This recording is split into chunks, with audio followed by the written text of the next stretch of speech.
mga operatiba ng Pulumulok Municipal Police Station ang dalawang individual sa isinagawang bypass operation sa Barangay Magsaysay, Pulumulok, South Cotabato.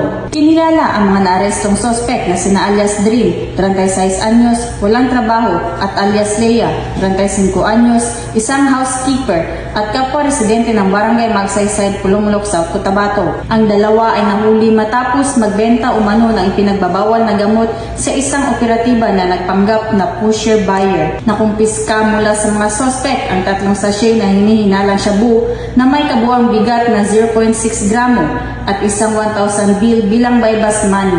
Agad isinailalim sa inventory at marking ang mga ebidensya sa presensya ng mga testigo at dinala sa Provincial Forensic Unit South Cotabato para sa pagsusuri.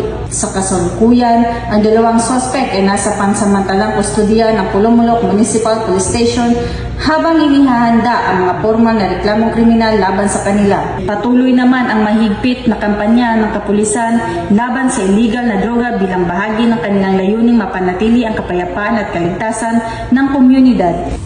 Mula dito sa Police Regional Office 12, ako ang inyong Police News Network Correspondent, Patrolwoman Jovelyn Dodoso, alagad ng batas taga-taguyod ng Balitang Pulis.